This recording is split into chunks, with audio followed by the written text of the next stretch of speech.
Chers amis, je suis heureux de votre présence ce soir ici, dans ce lieu qui n'était pas le lieu que nous avions prévu, puisque nous voulons avoir une conférence paisible qui expose justement ce phénomène de société qui s'appelle le féminisme. On voulait pouvoir donner cette conférence sans être interrompu, dans le calme, parce que le but de ces conférences, ce n'est pas de provoquer, mais c'est d'éduquer, c'est de répondre aux questions. Je suis ici à la demande de Tradition Québec pour faire cette conférence justement sur le féminisme.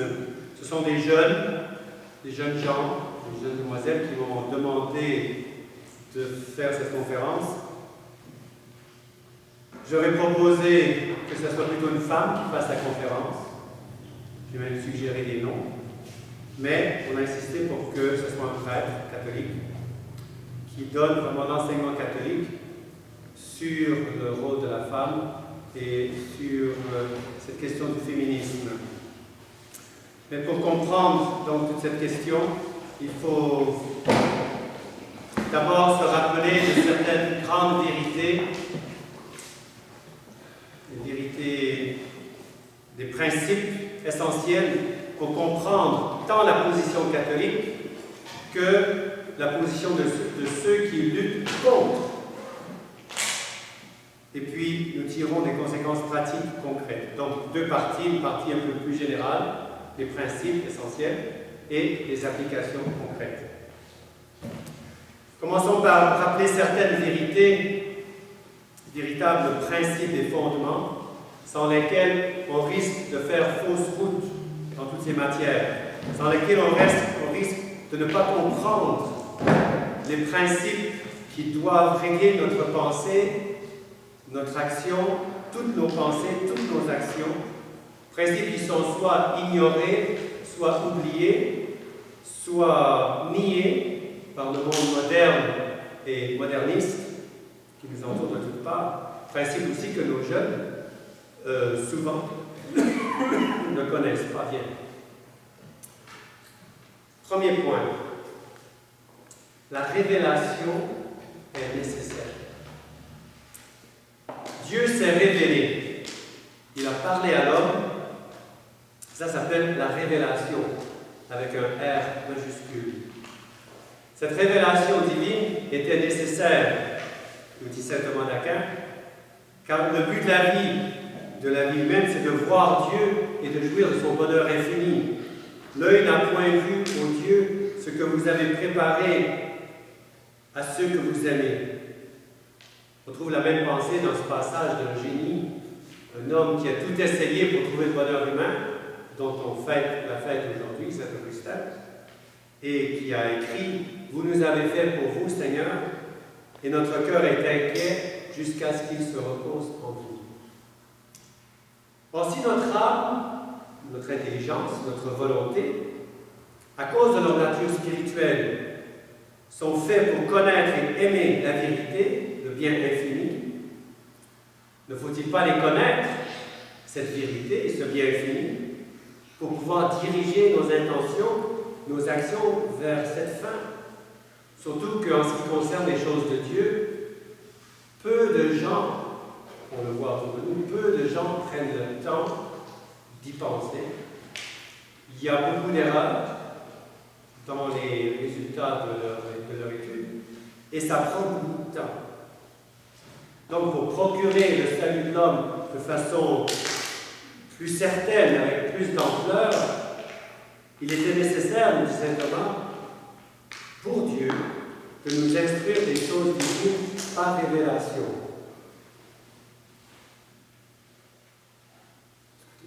Les enfants, il ne faut pas qu'ils fassent de bruit. Du tout, sinon il faut qu'ils sortent.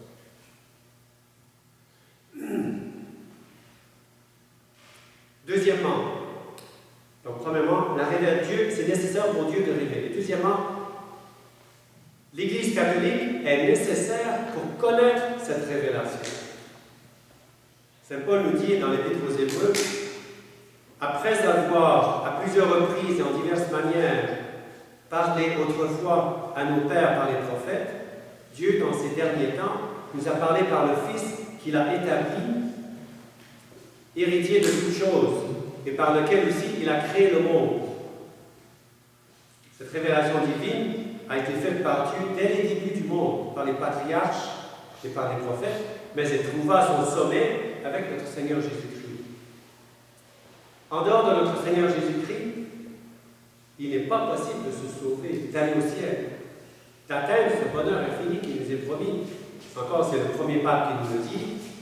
Le salut n'est en aucun autre, car il n'est sous le ciel aucun autre nom que le nom de Jésus, donné parmi les hommes, par lequel nous devions être sauvés. Or, notre Seigneur s'est uni des hommes auxquels il a transmis sa doctrine, sa grâce, sa loi évangélique, et il se les a tellement adjoints qu'il les a fait ses ambassadeurs, ses représentants, ses autres lui-même. Qui vous reçoit, me reçoit. Qui vous rejette, me rejette, dit notre Seigneur. L'Église, c'est Jésus-Christ continué parmi nous. Lui, c'est la tête, nous sommes les membres, nous dit Saint Paul. Et c'est à cette Église que notre Seigneur a dit, allez donc, allez par tout l'univers, dans tout le monde entier, enseigner toutes les nations, les baptisant au nom du Père et du Fils et du Saint-Esprit, leur apprenant à garder tout ce que je vous ai commandé. Celui qui croira et sera baptisé sera sauvé, celui qui ne croira pas sera condamné. C'est clair. C'est donc l'Église, qu'on appelle le corps mystique de Jésus-Christ, qui est chargée de nous transmettre l'enseignement de Jésus-Christ, la révélation. Hors de cette Église, point de salut, parce que hors de Jésus-Christ, point de salut. Et l'Église et Jésus-Christ, c'est tout un. Troisièmement, être catholique, c'est se soumettre à l'enseignement de l'Église catholique. Un catholique, c'est donc quelqu'un qui croit que l'Église catholique, c'est justement ce corps mystique de Jésus-Christ, c'est notre Seigneur continué. C'est quelqu'un, par conséquent, qui va croire tout ce qu'enseigne l'Église, qui va accepter tous les sacrements de l'Église, qui va se soumettre à la hiérarchie de l'Église catholique. Notre Seigneur a dit, je suis la voie, la vérité et la vie. Et il ajoute, qu'il vous écoute, vous mes disciples, il parle à ses apôtres, qu'il vous écoute, vous que j'envoie dans le monde entier, m'écoute. Il est donc de la plus grande importance, si nous voulons sauver notre âme, donc aller au ciel après la mort, d'étudier humblement cet enseignement de Jésus-Christ que l'Église nous transmet depuis 2000 ans. Devenez mes disciples, notre Seigneur a dit, apprenez de moi. Il est le maître par excellence. Il est donc de la plus grande importance de conformer notre esprit, nos pensées, nos volontés, nos actions à ce que l'Église catholique nous enseigne depuis toujours, depuis ses débuts, car elle est assistée de notre Seigneur et de son Esprit. Une vérité catholique, nous enseigne Saint Vincent de Lérins dès le IVe siècle, quand elle a été enseignée et crue, on dit en latin, semper ubique et abominibus. Donc, toujours, partout et par tous. Quand, depuis les débuts de l'Église, quand quelque chose a été cru toujours depuis les débuts de l'Église, partout où les missionnaires sont allés, et par tous ceux qui sont devenus catholiques, que ce soit au Japon, chez les Esquimaux, en Argentine, en Nouvelle-Zélande, partout, on retrouve cet enseignement. Quatrièmement, le modèle du catholique. Quelle est, je dirais, la personne catholique par excellence? C'est la très sainte Vierge Marie. C'est une femme. La première personne humaine à laquelle Dieu a pensé fut une femme, sa mère. Le pape Pie IX, en définissant le dogme de l'Immaculée Conception en 1854,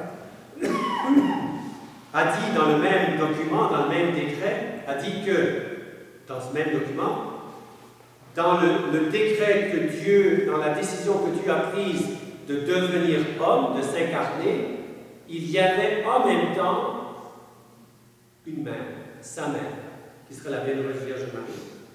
Il aurait une mère sans tache, immaculée, qui serait rachetée par avance par le sang de son Fils, et qui lui serait associée comme personne d'autre à son œuvre de rédemption et de salut du monde. Et donc, comme cette femme est intimement associée à notre Seigneur, on la trouve annoncée dès le début, dans toute l'histoire du monde, depuis Adam et Ève, jusqu'à la fin du monde. On va parler de cette femme élue, choisie de Dieu, à côté du Sauveur. Par exemple, dans les textes de la liturgie, ceux qui vont à la messe en latin, la messe traditionnelle, vous savez que dans beaucoup de fêtes de la Sainte Vierge, on va lire un passage du livre des Proverbes où on dit que le bon Dieu pensait à la Sainte Vierge quand il a créé l'univers. Écoutez ça, je cite, chapitre 8 des Proverbes. Lorsqu'il disposa les cieux, j'étais là. C'est comme la Sainte Vierge qui parle, dans la pensée de Dieu. Lorsqu'il traça un cercle à la surface de l'abîme, lorsqu'il affermit les nuages en haut, qu'il dota les sources de l'abîme, lorsqu'il fixa sa limite à la mer, pour que les eaux n'en franchissent pas les bords, lorsqu'il posa les fondements de la terre, j'étais à l'œuvre auprès de lui, me réjouissant chaque jour et jouant sans cesse en sa présence, jouant sur le globe de sa terre et trouvant mes délices parmi les enfants des hommes. Et maintenant, mes fils, écoutez-moi, heureux ceux qui gardent mes voies. Écoutez l'instruction pour devenir sage, ne la rejetez pas. Heureux l'homme qui m'écoute, qui veille chaque jour à mes portes et qui en garde les montants, car celui qui me trouve a trouvé la vie et il obtient la faveur de Yahvé. Fin de citation. C'est un peu comme un homme. Il y a des jeunes parmi vous qui viennent de se marier, qui viennent aller vous marier. Un homme qui va bâtir sa maison, qui est en amour, il bâtit sa maison et il pense à sa bien-aimée tout le temps. Il dit, ça va être la cuisine, ça va être ta cuisine, ça va être le salon, ça va être la salle des enfants, ça va être la salle de jeu. On pense à la vie de famille.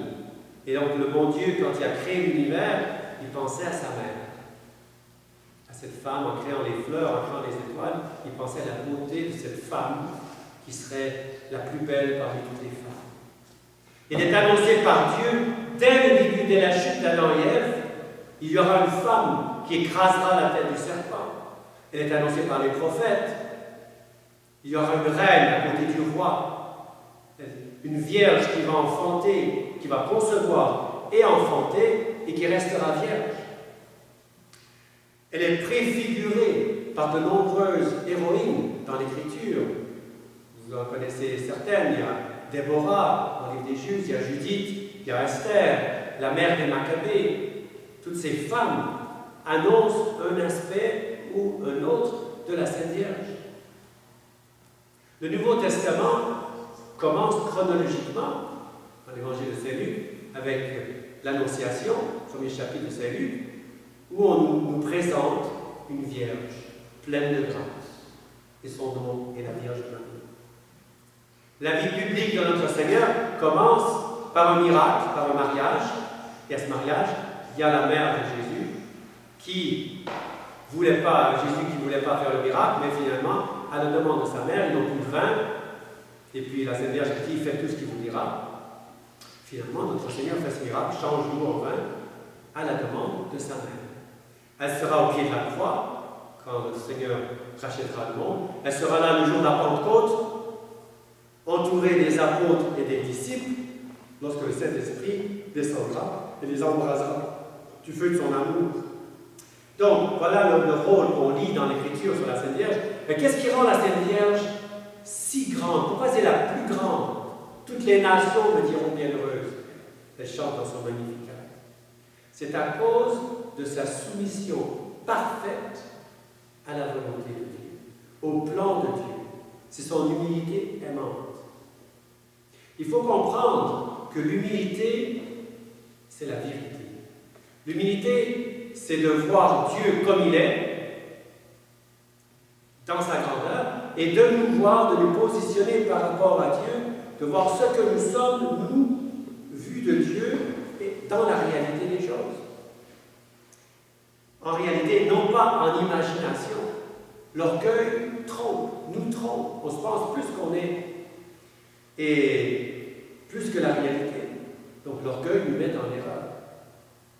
Donc la Sainte Vierge a bien compris que pour participer au mystère de la rédemption, pour être sauvé, il faut servir Dieu comme lui le veut. C'est lui qui a la vue d'ensemble, tant dans le temps que dans l'espace. Car il est notre Créateur, notre Sauveur. Donc chercher à faire sa volonté aussi parfaitement que possible. Alors ici, nous allons toucher un grand mystère. Un grand mystère.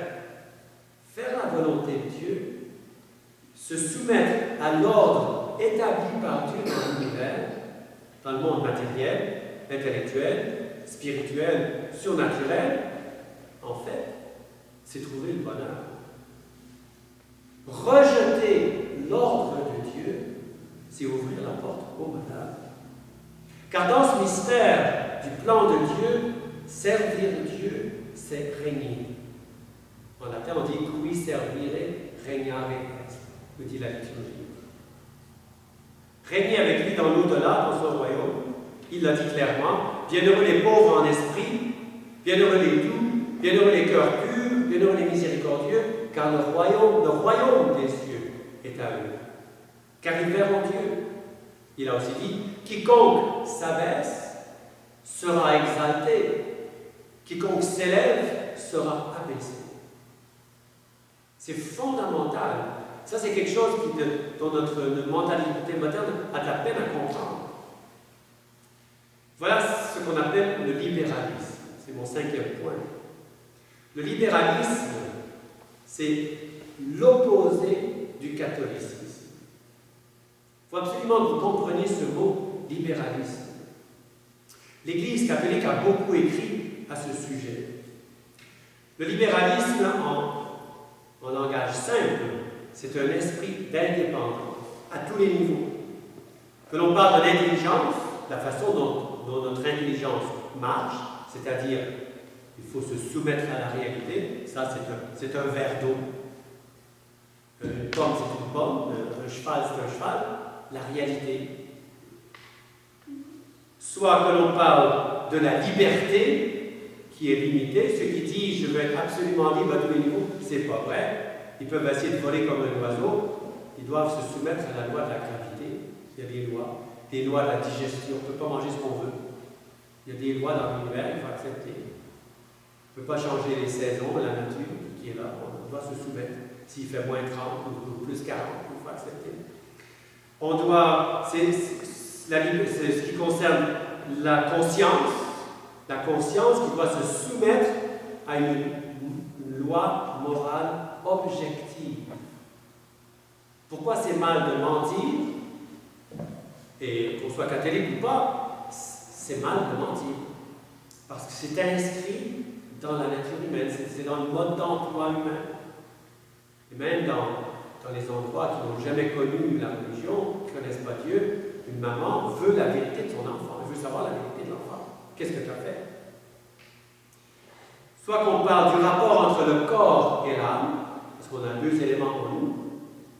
Le corps doit être soumis à l'âme et non pas l'âme soumise au corps.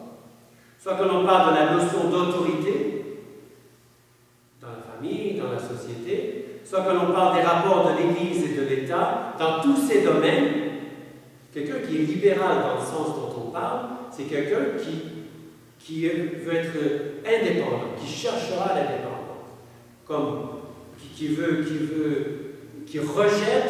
rejette l'ordre établi. Et c'est pour ça que le modèle du libéralisme, dans le sens dont on parle, qui est défini par l'Église, le modèle, vous devinez, c'est Lucifer, l'ange déchu. Les premiers péchés, le premier péché des anges et le premier péché de nos premiers parents, furent des péchés d'orgueil, des péchés de volonté d'être indépendant de Dieu. Le péché de Lucifer, vous allez voir, est décrit par le prophète Isaïe au chapitre 14. Je cite: « Comment es-tu tombé du ciel, astre brillant, fils de l'aurore? Comment es-tu renversé par terre, toi, le destructeur des nations? Toi qui disais en ton cœur, je monterai dans les cieux, au-dessus des étoiles de Dieu, j'élèverai mon trône, je m'assiérai sur la montagne de l'assemblée, dans les profondeurs du septentrion, je monterai sur les sommets des nues, je serai semblable au Très-Haut. Et te voilà descendu au Shéol, dans les profondeurs de l'abîme. » Et le prophète Jérémie, au chapitre 2e, ajoute: « Depuis longtemps tu as brisé ton joug, tu as rompu tes liens et tu as dit, je ne servirai pas. Non serviam en latin.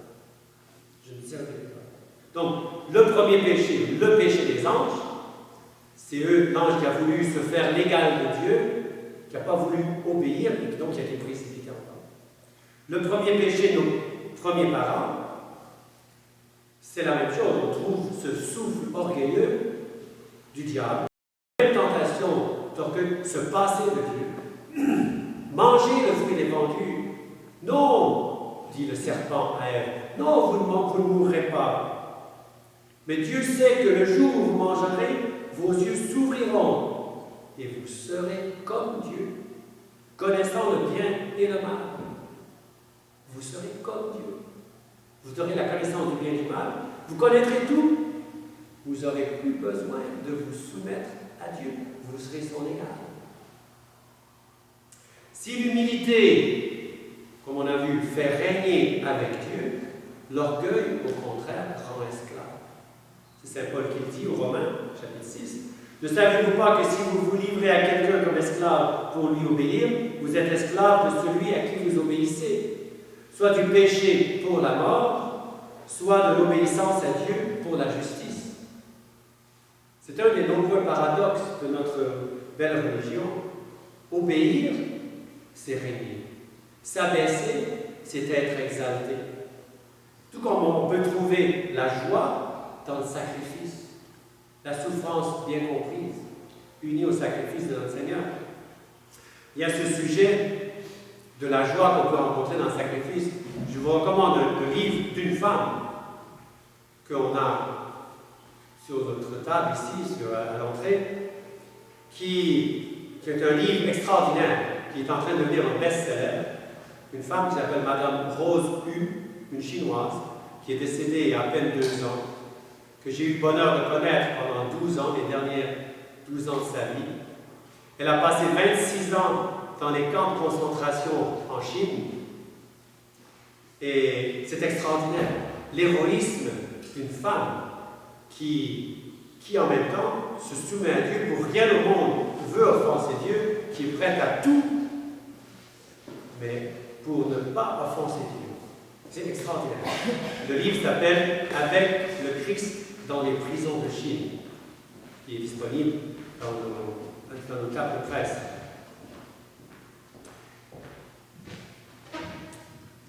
Le chanoine de Roussel, un prêtre français, a écrit un livre qui s'appelle « Libéralisme et catholicisme ». Il a bien décrit ce libéralisme dont on parle. La personne qui est libérale dans le mauvais sens. Il ne faut pas confondre avec la vertu de libéralité. Il y a une vertu qui s'appelle libéralité qui nous rend généreux à aider ceux qui sont dans le besoin. Ici, c'est le vice du libéralisme. Le libéral, dit le chanoine de Roussel, je cite, est incohérent, un fanatique de l'indépendance. Sa passion de l'indépendance le rend impatient en face de tout ce qui le restreint, de tout fardeau, de toute discipline, loi ou autorité. Il n'a aucune crainte de Dieu et par le fait même perd toute sa sagesse. La sagesse, au contraire, voit tout en haut, du point de vue de Dieu même, et ainsi voit l'ordre et les raisons de cet ordre partout. Le libéral ne peut supporter de servir quelque chose ou quelqu'un. Non serviam. Je ne servirai pas. Telle est sa devise. Et c'est bien vrai. Et là, nous sommes au cœur de notre sujet, de notre conférence. Car le féminisme, comme l'a très bien dit l'écrivain anglais Chesterton, Le féminisme, c'est la haine de tout ce qui est féminin. C'est bien vrai. Observez les féministes et vous verrez une haine de la nature féminine. On pourrait dire c'est un début d'autodestruction, une espèce de suicide, ni plus ni moins, qui souvent, malheureusement, a commencé par la destruction d'un plus faible, par l'avortement. Souvent, ça commence là. Puis ensuite, c'est toute une vie qui se passe dans la récolte. Sixièmement, toujours dans les principes généraux, il faut bien comprendre le plan de ceux qui luttent contre Dieu et contre son Église. Eux, ils savent le plan de Dieu. Ils savent comment ça marche. Et ils savent comment le détruire. Parfois, mieux que nous. Il faut les connaître pour connaître ce qui se passe, connaître leur stratégie, connaître leur plan et savoir aussi comment lutter contre. Pour les connaître, pour savoir ce qui se passe autour de nous, en ce moment, devant le local où on devait avoir la conférence, ils sont en train de manifester, ils ont manifesté tout à l'heure, ils étaient à peu près 70, pour dire « Osons le féminisme ». Donc c'est vraiment un cri de rébellion qui se produit. C'est ça. Alors voici ce que les ennemis de l'Église et les ennemis de Dieu ont dit à ce sujet. Ce n'est pas moi qui l'invente, c'est un texte de 1838. Ça ne date pas d'hier. C'est une lettre d'un des chefs francs-maçons à un de ses collègues.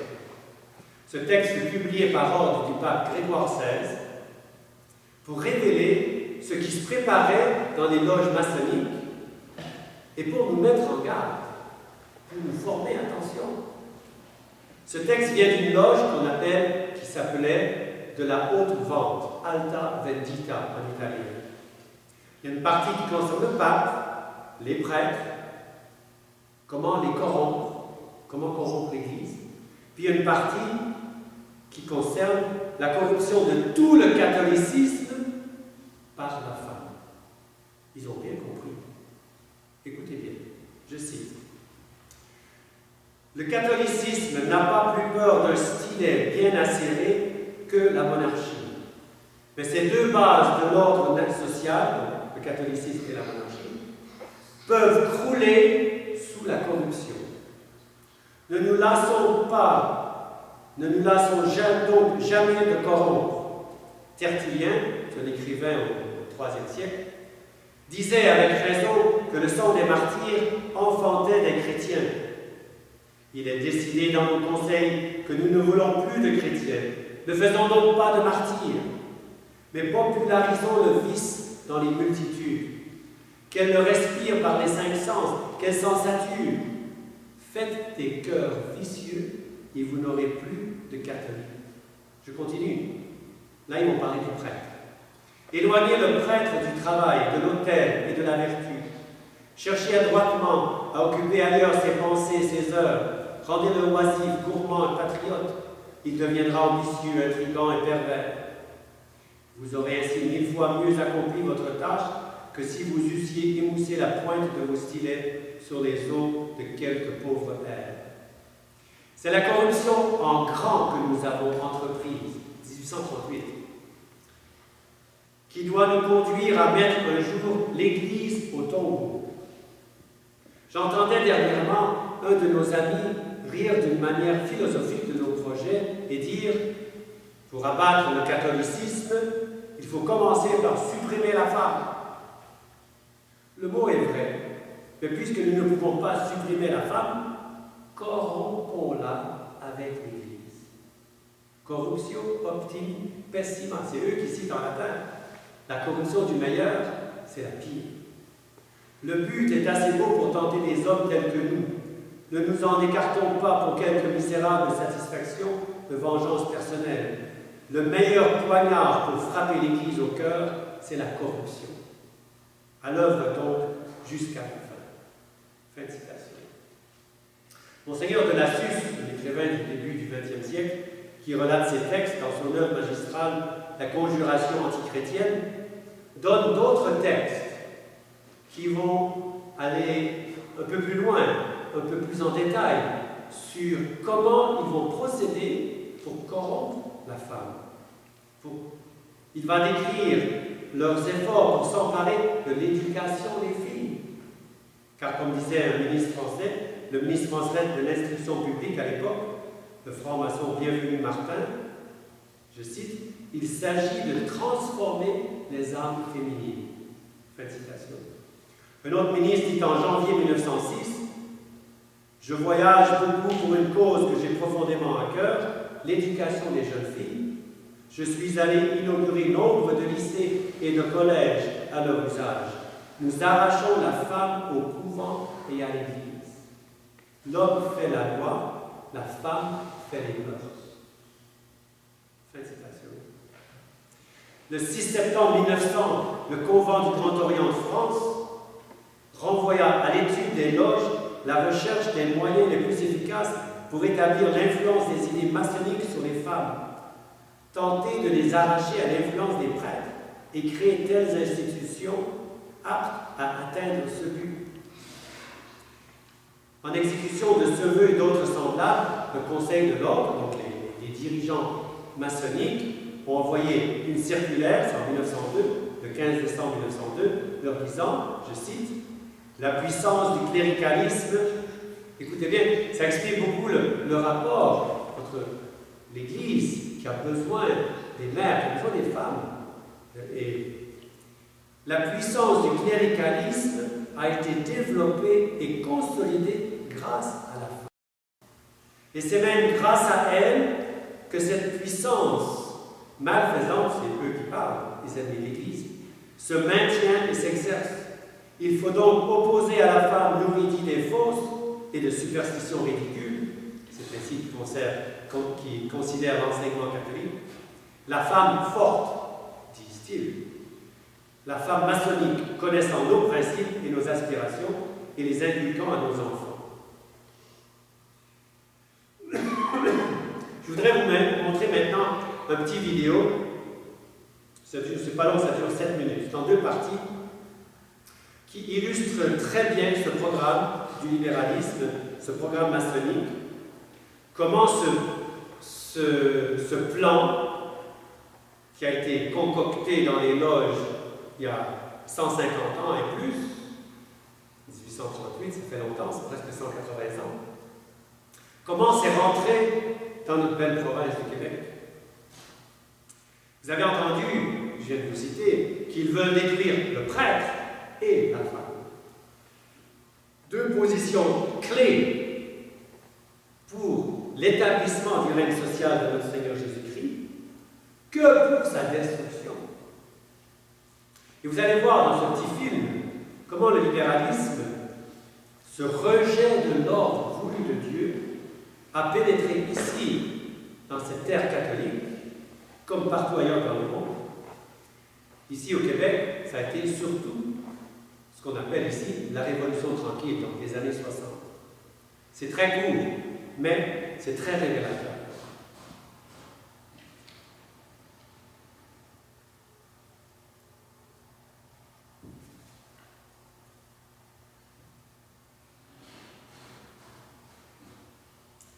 Je trouve ces 2 exemples, ce petit film, très révélateur, illustrant bien ce virus du libéralisme, qui cherche à chambarder l'ordre de la création et le grand mystère de l'Église.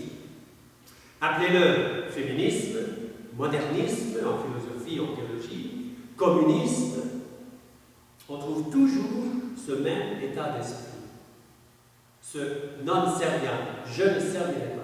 Je ne veux pas me soumettre à des règles préétablies par n'importe qui, que ce soit l'autorité civile, que ce soit le créateur de l'univers. C'est moi qui vais régler ma vie comme je veux, indépendamment de tout maître, sans Dieu lui-même. Je vais revenir dans quelques instants sur ce que Mme Saint-Martin a dit dans cette vidéo, car elle l'a dit un peu vite.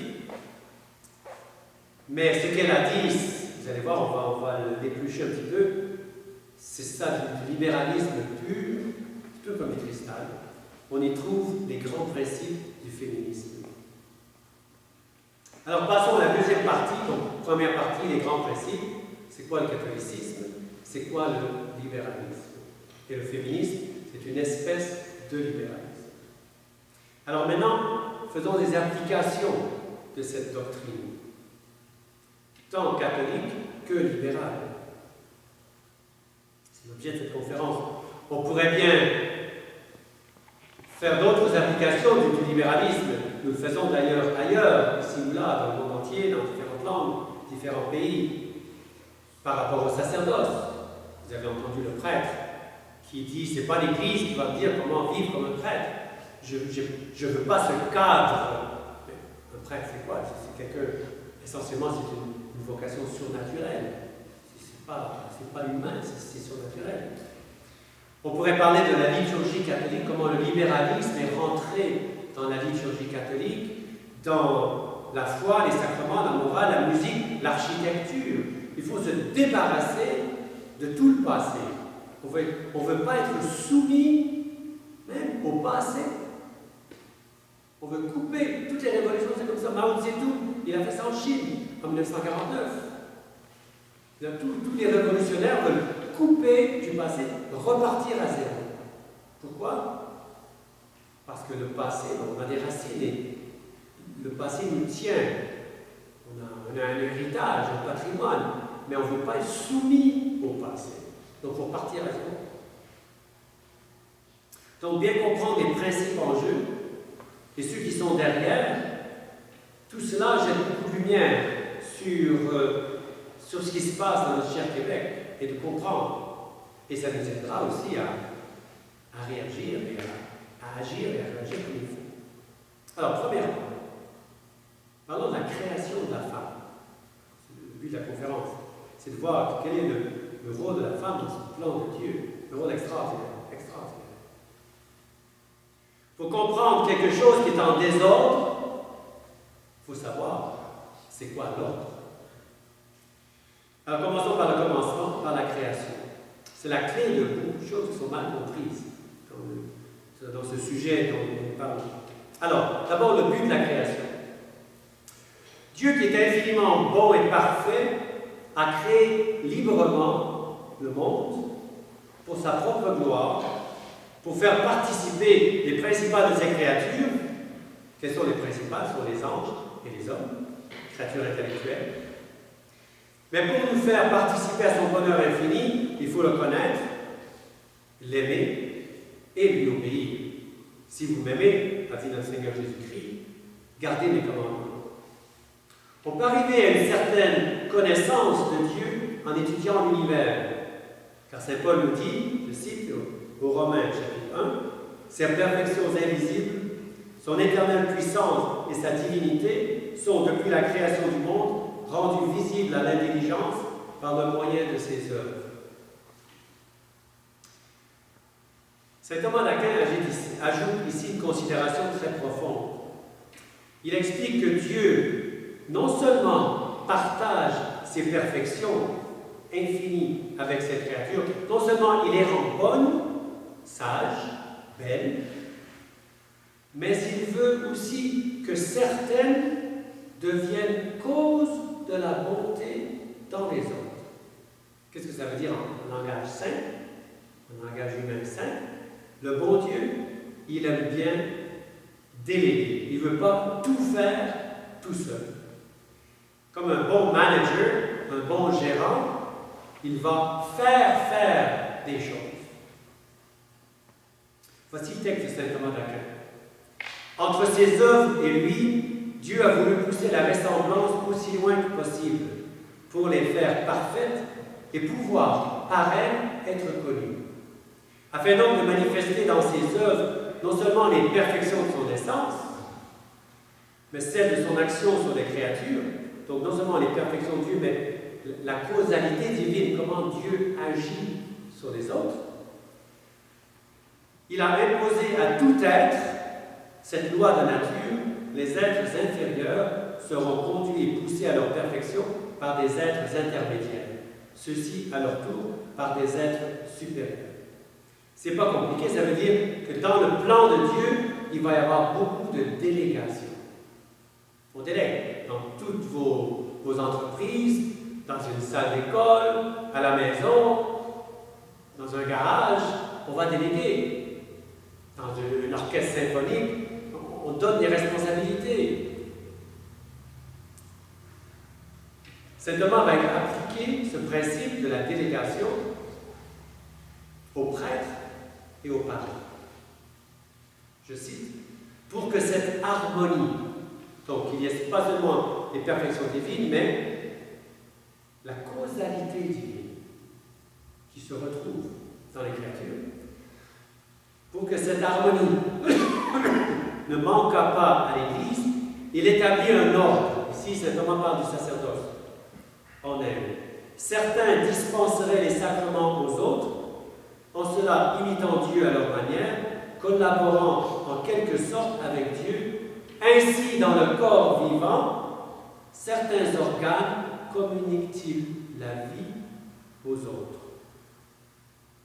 En d'autres mots, collaborer avec Dieu pour donner soit la vie du corps, soit la vie de l'âme. C'est pourquoi on appelle les parents, ceux qui donnent la vie corporelle, des procréateurs. Et l'acte de donner la vie, on appelle ça la procréation. N'oubliez pas que les parents donnent le corps, mais c'est Dieu qui donne l'âme. Depuis l'âme d'Adam jusqu'à l'âme du dernier petit qui va être conçu à la fin du monde, c'est Dieu qui donne l'âme, qui crée l'âme. Alors pensez-y bien, cette perfection que Dieu veut partager avec ses créatures, de donner la vie corporelle et intellectuelle, la vie spirituelle, il ne la partage qu'avec nous autres, les êtres humains. Il ne l'a pas partagée avec les anges, chez qui il n'y a pas de transmission de vie. Il n'y a pas un père ange, une mère ange et des enfants anges. Dieu l'a fait tous les anges en même temps. Chez les anges, ce n'est pas la transmission de la vie, c'est la transmission de la connaissance. Il y a une transmission, et comme ils n'ont pas de corps, c'est une transmission de connaissance. Voici le texte de la Genèse au sujet de la création de l'homme et de la femme. Il y a deux passages. Dans le premier chapitre, l'auteur de la Genèse, Moïse, va parler, si vous voulez, il résume un petit peu ce que bon Dieu a fait. Puis dans le deuxième chapitre, il va retourner, et comme il recule en arrière, et rentrer plus en détail, plus de slow motion, on dirait chez nous. Je cite, premier chapitre de la Genèse. Puis, on est au 6e jour de la création, Dieu dit, faisons l'homme à notre image, selon notre ressemblance, et qu'il domine sur les poissons de la mer, sur les oiseaux du ciel, sur les animaux domestiques et sur toute la terre, et sur les reptiles qui rampent sur la terre. Et Dieu créa l'homme à son image, il le créa à l'image de Dieu. Il les créa mâles et femelles. Et Dieu les bénit et leur dit, soyez féconds, multipliez, remplissez la terre et soumettez-la, et dominez sur les poissons de la mer et sur les oiseaux du ciel, et sur tout animal qui se meut sur la terre. Donc ça, c'est le premier chapitre. Le chapitre 2e va revenir sur ça, je cite, Yahvé Dieu dit, donc après avoir créé Adam, il dit, il n'est pas bon que l'homme soit seul. Je lui ferai une aide semblable à lui. Alors Yahvé Dieu fit tomber un profond sommeil sur l'homme, qui s'endormit. Il prit une de ses côtes et referma la chair à sa place. De la côte qu'il avait prise de l'homme, Yahvé Dieu forma une femme, et il l'amena à l'homme. Et l'homme dit, quand il a vu Ève, Adam dit, celle-ci, cette fois, parce qu'il venait juste de donner le nom aux animaux, là il voit la première femme, cette fois est os de mes os et chair de ma chair. Celle-ci sera appelée femme parce qu'elle a été prise de l'homme. C'est pourquoi l'homme quittera son père et sa mère et s'attachera à sa femme, et ils deviendront une seule chair. Voilà le texte de la Genèse. Maintenant, faisons quelques commentaires sur ces paroles inspirées. On reconnaît la personnalité de quelqu'un en visitant la maison, en analysant l'écriture de quelqu'un. Il y a des spécialistes de graphologie. On peut dire que quelqu'un est un homme nerveux, quelqu'un est gaucher ou droitier, quelqu'un je ne sais pas, à telle perfection, il est un perfectionniste. En analysant l'écriture, on peut trouver la personnalité de quelqu'un. Eh bien, dans toutes les créatures, Dieu a laissé sa marque. Père, Fils et Saint-Esprit. Et ici, ça va être la famille. Dieu est Trinité. Père, Fils et Saint-Esprit. On va trouver ce nombre 3 dans la vie humaine. On va avoir un père, une mère et des enfants. Une autorité, un amour et le fruit de l'amour. 3 qui sont à l'image de Dieu, qui est trinitaire. De plus, on note dans ce texte de la Genèse que je viens de vous lire, on note une multiplicité de créatures, des reptiles, des oiseaux, toutes sortes de plantes. Pourquoi Dieu a fait toutes ces créatures? Tellement différentes, tellement de sortes de papillons, de fleurs, de nuages, de feuilles d'arbres, de visages. On est tous différents. Pourquoi cette multiplicité de créatures? C'est pour manifester sa sagesse et sa toute-puissance. Saint Thomas d'Aquin nous dit « Une seule créature ne pouvait pas suffire à le représenter comme il convient. » C'est pour ça qu'il a produit des créatures multiples et diverses, afin que ce qui manque à l'une pour représenter la bonté divine soit suppléé par l'autre. Par conséquent, l'univers entier participe de la bonté divine et la représente plus parfaitement que toute créature, quelle qu'elle soit.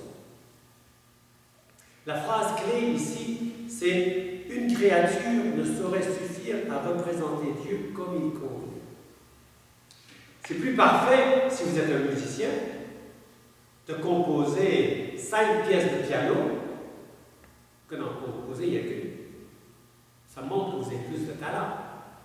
C'est plus parfait d'écrire 5 livres que d'avoir dans votre salon 100 fois le même livre.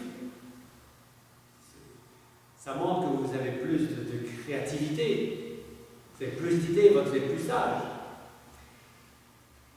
Donc, la diversité des créatures, ça c'est fondamental. Le fait qu'on a l'homme et la femme révèle différentes perfections de Dieu. Aussi parfaites les unes que les autres. C'est là qu'il est important de comprendre. L'un n'est pas meilleur que l'autre parce qu'il a une perfection que l'autre n'a pas. Il faut savoir distinguer. Et l'inégalité entre l'homme et la femme existait même avant le péché originel. Continuons de développer un petit peu ça. Je reviens sur le fait, deuxièmement, que Ève fut tirée du côté d'Adam. Ève n'a pas été créée d'un os de la tête, ni des pieds. Il n'y a ni égalité, ni servilité. La femme n'est pas l'esclave de l'homme, ni l'égale de l'homme. Il y a un ordre. Mais c'est tiré de la côte l'os le plus proche du cœur. C'est pour des raisons.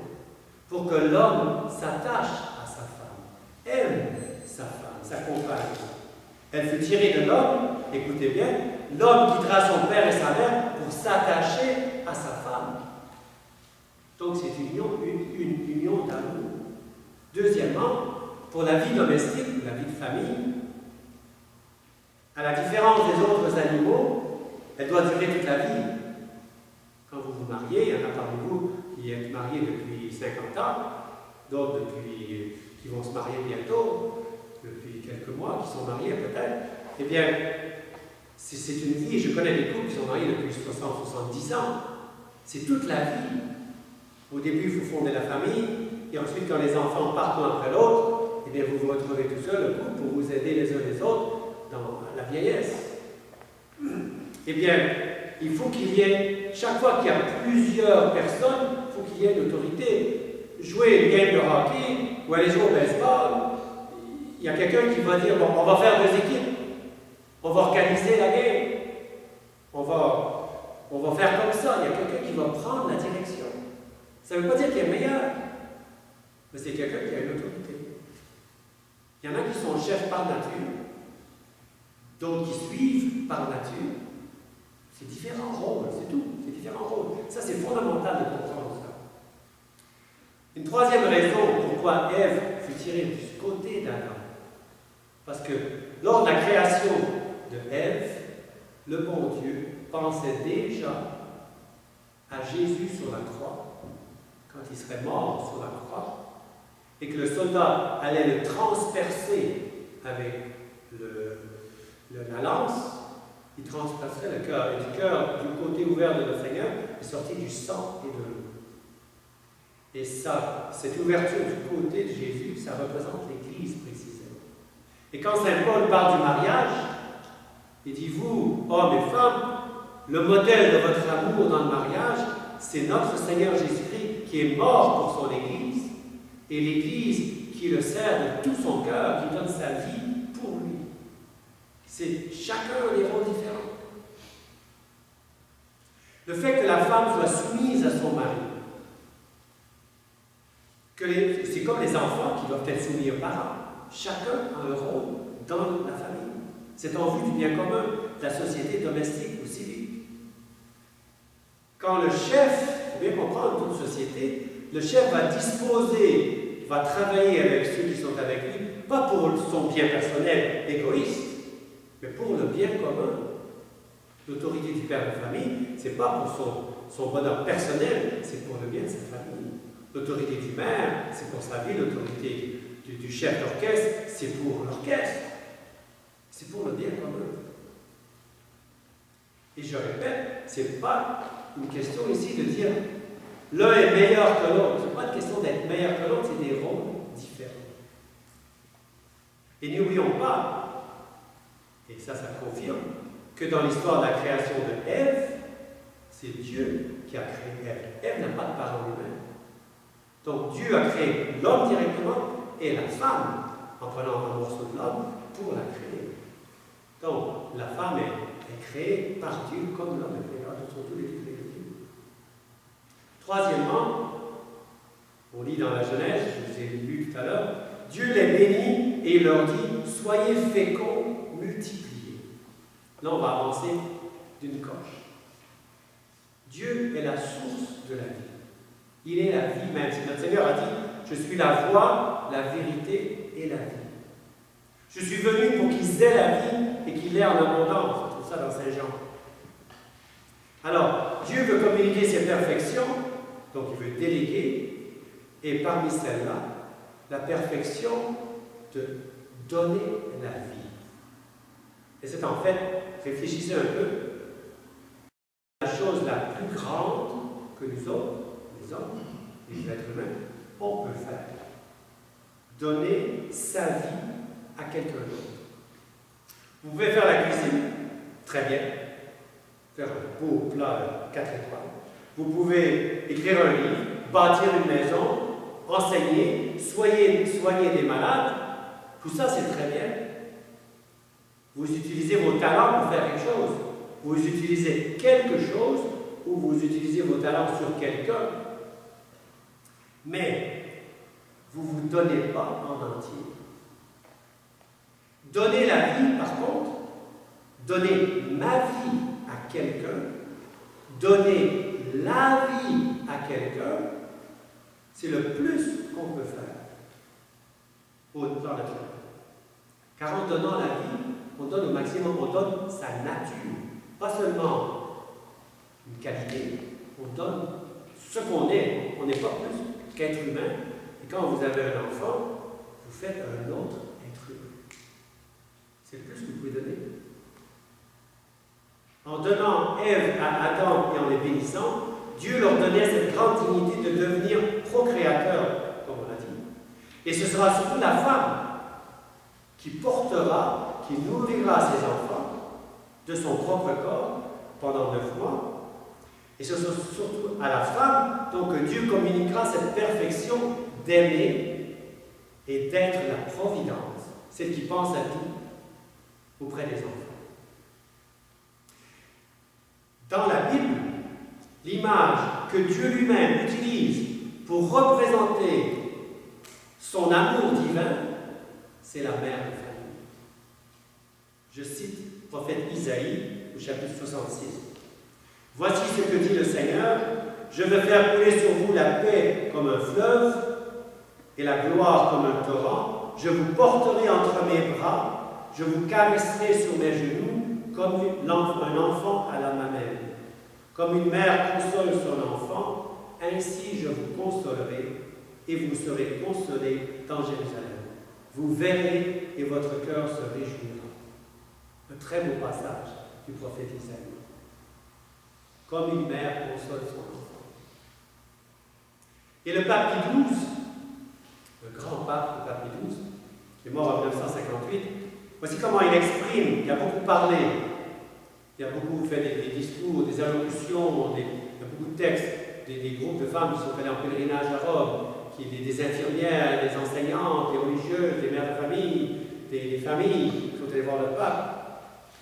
Et le pape Pie XII, justement, va expliquer ces perfections divines qu'on trouve dans la femme. Je cite Pie XII. « La fonction de la femme apparaît clairement déterminée par les traits, par les attitudes, par les qualités particulières de son sexe. Elle collabore avec l'homme, mais de la façon qui lui est propre, suivant sa tendance naturelle. Or, le rôle de la femme, sa manière, son inclination innée, c'est la maternité. Toute femme est destinée à être mère. Mère au sens physique du mot, ou bien dans un sens plus spirituel et plus élevé, ou bien dans un sens plus spirituel et plus élevé, mais non moins réel. On parle ici des religieuses, par exemple, ou une infirmière, par exemple, qui n'est pas mariée, qui va s'occuper des patients. C'est pour cette fin que le Créateur a ordonné tout l'être propre de la femme, son organisme physique et plus encore son esprit et surtout son exquise sensibilité. C'est ainsi que la femme, véritablement telle, ne peut considérer ou comprendre à fond tous les problèmes de la vie humaine que sous l'aspect de la famille. La femme est toujours en train de penser à son mari et ses enfants, sa famille, sa parenté, c'est son monde, parce qu'elle est source de vie. Voilà pourquoi le sentiment affiné de sa dignité éveille son inquiétude chaque fois que l'ordre social ou politique menace de porter préjudice à sa mission maternelle ou au bien de la famille. Telles sont aujourd'hui malheureusement les conditions sociales et politiques, et elles pourraient encore devenir plus précaires pour la sainteté du foyer domestique et par conséquent pour la dignité de la femme. Votre heure a sonné, femmes et jeunes filles catholiques, la vie publique a besoin de vous. C'est à chacune de vous qu'on peut dire, avec le poète Horace, « Tua res agitur », c'est votre bien qui est en cause. Ça, c'est une citation de Pie XII. Je voudrais vous en donner une autre qui explique justement que le rôle de la femme au foyer, la reine du foyer, celle qui fait la famille, vraiment toute la famille, le mari, les enfants, ceux qui ont des familles, c'est vraiment le cœur de la famille, c'est la femme. Je cite Pie XII. Dieu a donné à la femme plus qu'à l'homme, avec le sens de la grâce et de la beauté, le don de rendre aimables et familières les choses les plus simples. Et cela précisément parce que, créée semblable à l'homme pour former avec une famille, elle est faite pour répandre le charme et la douceur au foyer de son mari et y assurer une vie à deux féconde et florissante. Et lorsque Dieu aura, dans sa bonté, donné à l'épouse la dignité de mère auprès d'un berceau, loin de diminuer et de détruire le bonheur du foyer, les vagissements du nouveau-né l'augmenteront. Ils le transfigureront, dont l'auréole divine, dont les anges resplendissent dans le ciel. Car il descendra de là-haut un rayon de vie surnaturelle qui transformera les enfants des hommes en enfants de Dieu. Ici, il y a une allusion au baptême. Telle est la sainteté du lit conjugal. Telle est la dignité de la maternité chrétienne. Voilà le salut de la femme mariée. Car, écrit saint Paul en Pie XII, va citer l'Écriture sainte, c'est en devenant mère que la femme se sauvera, pourvu qu'elle persévère dans la foi, dans la charité et dans la sainteté, unie à la modestie. Fin de la citation de Pie XII. Très belle citation. Alors, on a vu que la femme est tirée de l'homme pour être sa compagne, soumise et aimante, et avec lui, fonder une famille, devenir procréateur, donner la vie, puis en faisant baptiser et en élevant chrétiennement les enfants, donner des enfants à Dieu. Pensez à ça. Donner des enfants à Dieu. Voilà la fin ultime du mariage. C'est pas moi qui le dis, c'est dans l'Apocalypse, le dernier livre de la Bible, au chapitre 6. C'est une vision que Saint Jean, l'évangéliste, a. Il y a plusieurs visions dans l'Apocalypse. Au chapitre 6, il voit les anges qui voient la corruption sur la terre, qui sont prêts à châtier l'univers. Et un ange dit stop, attends. Je cite, il cria d'une voix forte en disant, jusqu'à quand, ô Maître saint et vénérable et véritable, ne ferez-vous pas justice et ne redemanderez-vous pas notre sang à ceux qui habitent la terre? Seigneur, quand est-ce que vous allez faire justice devant toutes les injustices qui se passent sur la terre? Alors on leur donna à chacun une robe blanche. Et on leur dit de se tenir en repos encore un peu de temps. Là, l'ange parle aux élus du ciel qui voient l'iniquité sur la terre. Il dit, Seigneur, mais qu'est-ce que vous attendez? Faites quelque chose. Les guerres, les injustices, les drames, les tragédies qui se passent sur la terre. Attendez encore un peu de temps jusqu'à ce que le nombre des compagnons, quand je cite, et on leur dit de se tenir en repos encore un peu de temps jusqu'à ce que fût complet le nombre de leurs compagnons de service et de leurs frères qui devaient être mis à mort comme eux. La phrase ici, la phrase clé, c'est jusqu'à ce que fût complet le nombre de leurs compagnons de service et de leurs frères. Donc, au ciel, il manque du monde. Et Dieu dit, attendez que le nombre soit complet. Ah, comment le nombre des élus va-t-il augmenter? C'est par la procréation humaine, c'est par la famille humaine. Les anges, on vous a dit, les anges n'ont pas d'enfants. Les animaux ne vont pas au ciel. Il n'y a que les hommes qui peuvent multiplier justement le nombre des élus. Et voilà le but ultime du mariage. Voilà la grande dignité de la femme, de la famille, des parents, donner des enfants à Dieu. Est-ce surprenant, si vous m'avez suivi, pourquoi le diable est jaloux? Le diable est en colère contre la femme qui comprend sa mission. Il va tout faire pour empêcher que les mères chrétiennes aient des enfants qui vont aller prendre la place des démons au ciel. Les places vides qu'eux autres ont laissées quand ils ont été condamnés à l'enfer. C'est ça le rôle de la mère chrétienne. Voilà le but de la création. C'est extraordinaire. C'est littéralement, c'est divin. C'est divin. Mais, deuxièmement, après avoir vu la création, cette création a été torpillée dès le départ par le péché originel. C'est pas surprenant si on voit le but ultime d'augmenter le nombre des élus, c'est ça le but de la famille, de remplacer les anges qui sont tombés, les mauvais anges. C'est pas surprenant que dès le départ, le diable a essayé de torpiller l'œuvre de Dieu avec le premier péché du premier couple, qu'on appelle le péché originel. Ève succomba à la tentation et elle entraîna son mari, Adam, aussi dans la faute.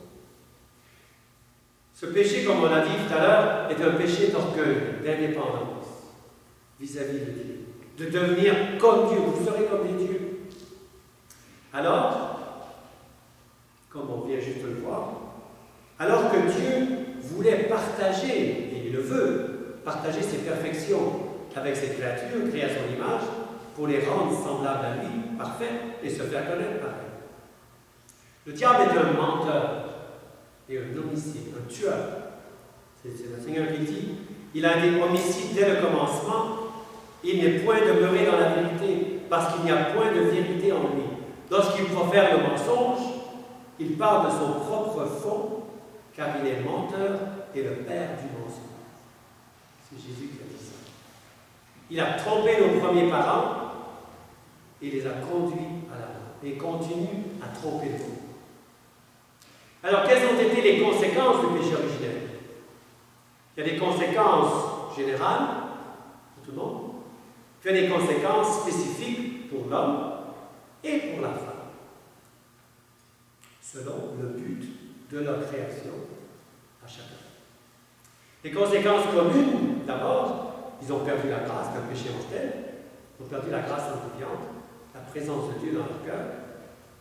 Ils devinrent sujets à la maladie, à la souffrance, à la mort. Du fait qu'ils se soient révoltés contre Dieu, Dieu a dit, vous voulez me révolter? Vous allez voir c'est quoi la révolte.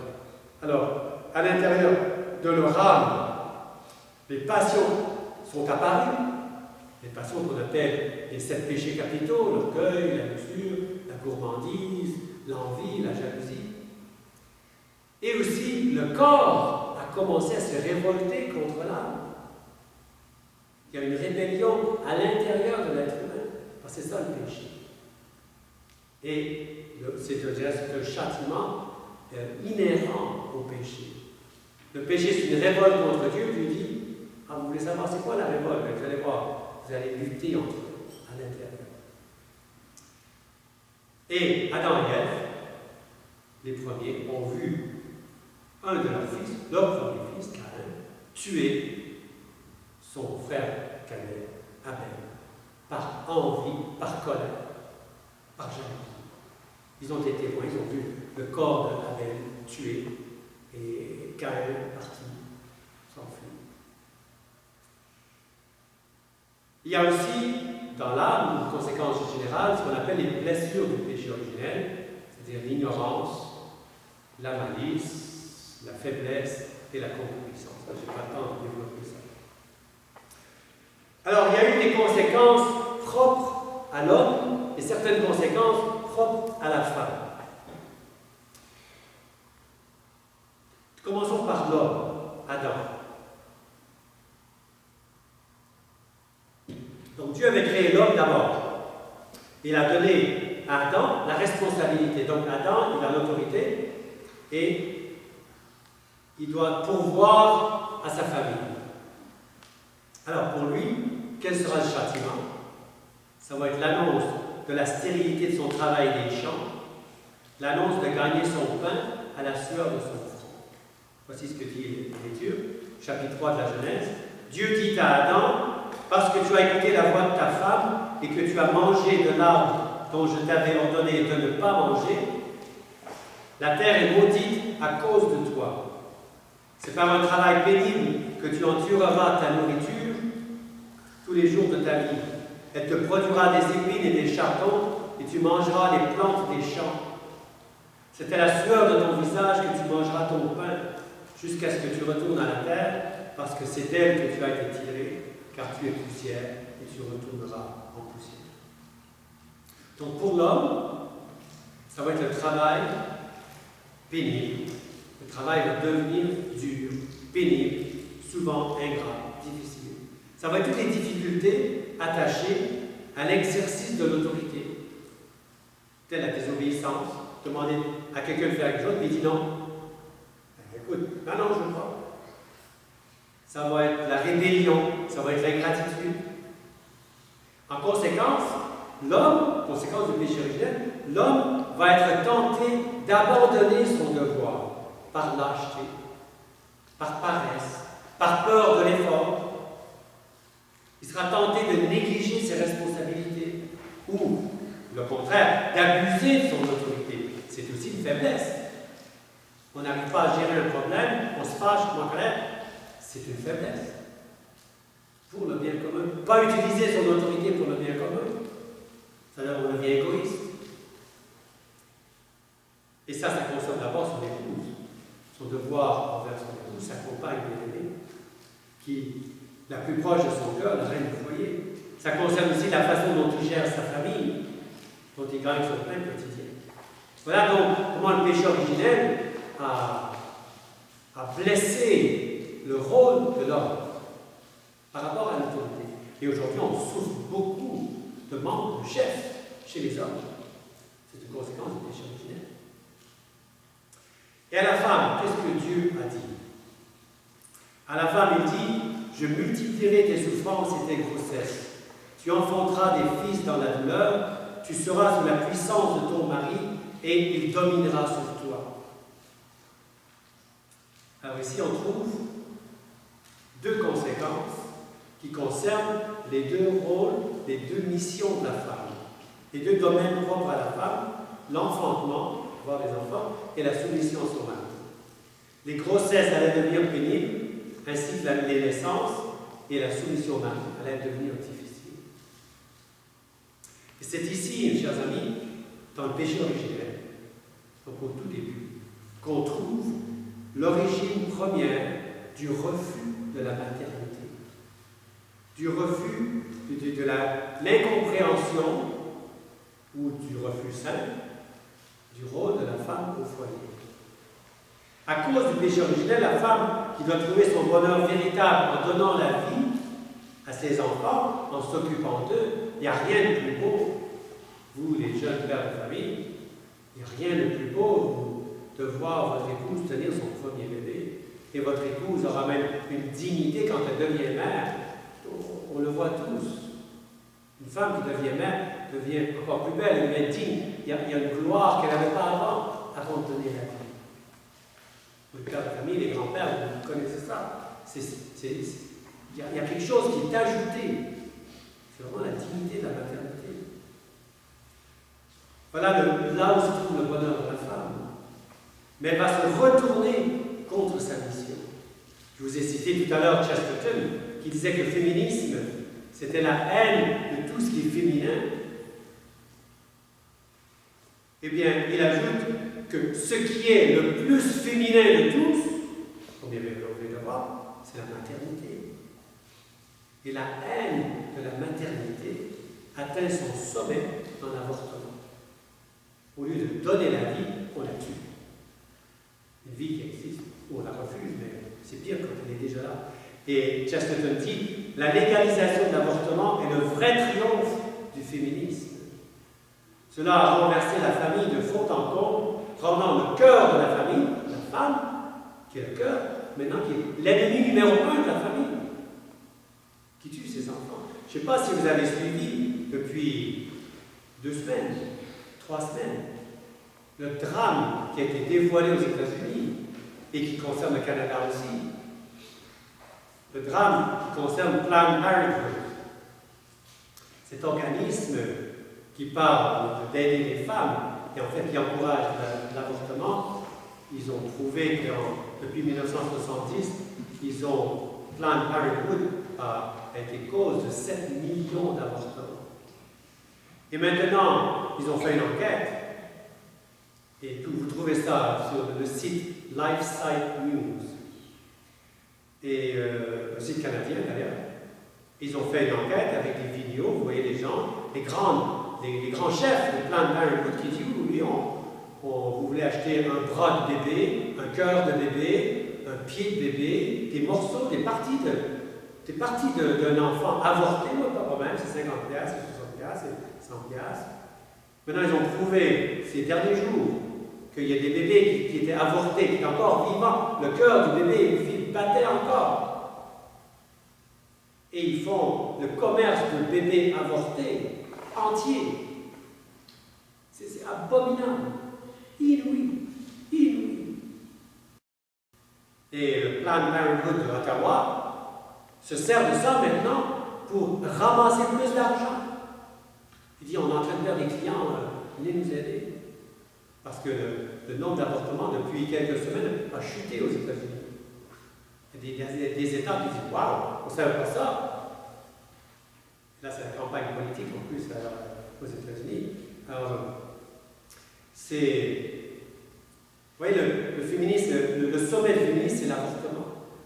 Le rejet du but de la création de la femme. Le but divin de donner des enfants. Troisièmement, les conséquences sur la maternité. Il faut bien comprendre que tout se tient. Tout se tient.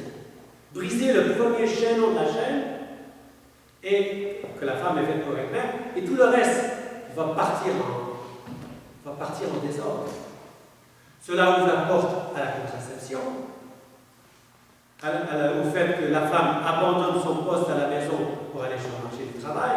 Je parle des principes, il y a des exceptions, il y a toujours des exceptions des règles. La femme qui va aller faire la politique. Il y a aussi la question de l'éducation. Les victimes dans tout ça, c'est la vie familiale. C'est la vie du couple. Savez-vous que les premières causes des divorces, c'est la contraception. Parce que la contraception empêche ou tue l'enfant qui est le fruit de l'amour. Et donc, les parents qui utilisent la contraception ont une partie de l'amour, mais l'amour qui est frustré de son fruit. Et, je ne sais pas si vous connaissez l'expression, chasser la nature et elle revient au galop. Et que de femmes qui ont utilisé la contraception pendant des années, 5, 10, 15 ans, et quand ils arrivent dans la trentaine, ils veulent avoir un enfant, ils ne peuvent plus, ils sont devenus stériles. À force d'user la contraception, ils ont abîmé leur corps. Je voudrais revenir au propos de Mme Saint-Martin, que vous avez vu tout à l'heure, que vous avez entendu. Elle parle de l'émancipation de la femme, qui commença au début du XXe siècle. Alors, je cite Mme Martin, puis je vais faire des commentaires. Mme Saint-Martin. Ce qui se produisait jusqu'ici, c'est en 1970, c'est que malgré tout, le fait que la sexualité féminine soit liée d'une façon quasi inéluctable avec la fécondation a fait que c'était extrêmement difficile de voir une solution au problème réel de la femme. Je pose, le problème réel de la femme, c'est quoi? C'est ce plan de Dieu dont je vous ai parlé, dont on a parlé, d'être mère, c'est la maternité. Sa conséquence. Donc, aujourd'hui, on pourrait dire, devenir mère, c'est une maladie. Puisqu'il faut éliminer la cause de la maladie. Donc, on élimine l'enfant. L'enfant n'est plus bienvenu. Alors que c'est le trésor dans toutes vos familles. La joie la plus grande, c'est d'avoir un enfant. Vous savez, jeunes parents, vous savez. Je continue, Madame Saint-Martin. C'est terrible ce qu'elle dit, c'est vraiment une rébellion. La fonction maternelle, d'une certaine façon, et depuis des siècles, c'est depuis la création d'Ève, obligeait la femme à s'abstraire de la société, à demeurer à la maison pour élever les enfants. Avec la contraception, évidemment, la femme devient libre de son choix. Libre de son choix. Le bon Dieu nous a fait libres. On peut refuser de se soumettre, mais il y aura des conséquences. Si on essaie de séparer ce que Dieu a uni, l'amour conjugal, c'est fait pour avoir des enfants, hein, être ouvert à la vie, eh bien, il y aura des conséquences. On ne parle pas, je vous donne un exemple, on ne parle pas beaucoup dans les médias des conséquences de la pilule contraceptive. Alors que, je ne sais pas si vous le saviez, c'est une des causes, des substances cancérigènes les plus dangereuses. C'est pas moi qui le dis, c'est l'Office mondial de la santé, l'OMS, en 2005, l'Organisation mondiale de la santé. En 2005, l'OMS a classé les pilules contraceptives dans les substances cancérigènes du groupe 1, c'est-à-dire le groupe le plus dangereux, au même niveau que l'amiante et la cigarette. La pilule. Lisez l'article du docteur Dickès, vous pouvez le trouver sur la table, sur la pilule. Docteur Dickès, qui est le président de l'Association catholique des infirmières, médecins et professionnels de la santé en France, ACIM.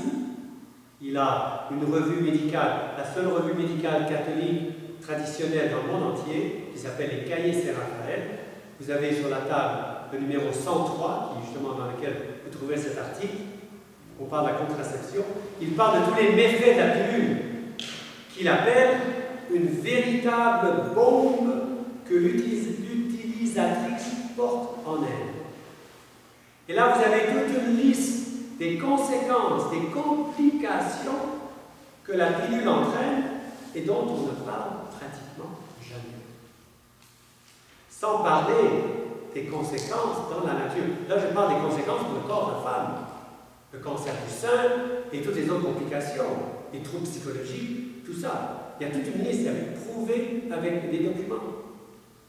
Mais ici au Québec, j'ai lu il y a quelques jours, c'est une femme qui m'a montré le lien, le site s'appelle santédesfemmes.com.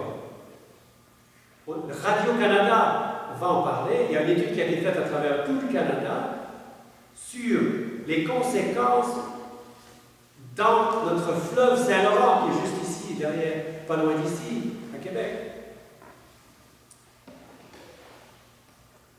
Je cite ce site de Santé des femmes.